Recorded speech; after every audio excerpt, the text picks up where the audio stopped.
Make it's not really a vinaigrette because it's not emulsified, but it's a mixture of vinegar and oil and herbs that we're going to use to season. So what I'm going to do is just get my skillet hot. I have 2 ounces of oil. I'm going to go ahead and put that in there, let that get started. And then I'm going to take 2 or 3 cloves of garlic. I'm just going to slice them very thinly. Again, using that proper technique. A little bit of a claw, keeping my hand back. I'm just going to make sure they're separated. Sometimes when I go slow, I don't get it right. So we're just going to slice them down.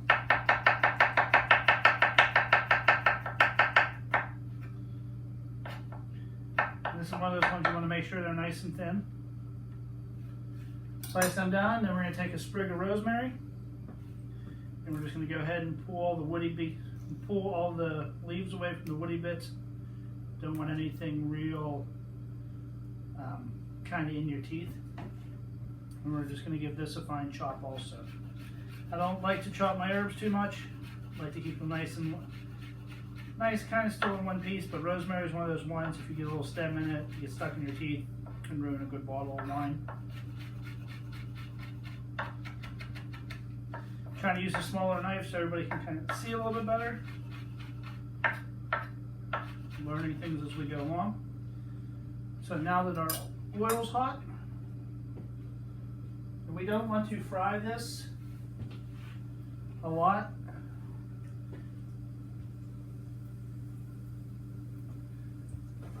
Just want to give it a little bit of time in the skillet so you can just start to smell it. The idea of this is you want to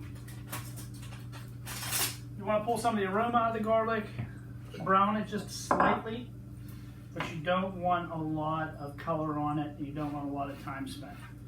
Because of the garlic and the herbiness, this is something that should be refrigerated after it's done. We have our -8 vinegar. This is the tomato vinegar. Go ahead and put that in there.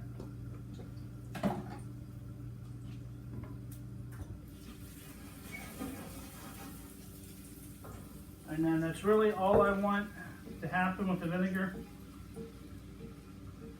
Get it on. This will be the same pan I'm using for the chicken. Just want to get a nice little bit of color, a slight cook on the garlic, and then just kind of mix it together a little bit. I'm not going to do any salt and pepper on this. I'm not going to do anything else. I'm going to do that. This is something that could be done a couple days ahead of time, then refrigerate it. I feel for best flavor, it's best to do just when you start cooking. It also helps season up the skillet a little bit so that when we do go to cook, there's a little bit of oil in it, there's a little bit of flavor, kind of building flavor already. So that's the first component.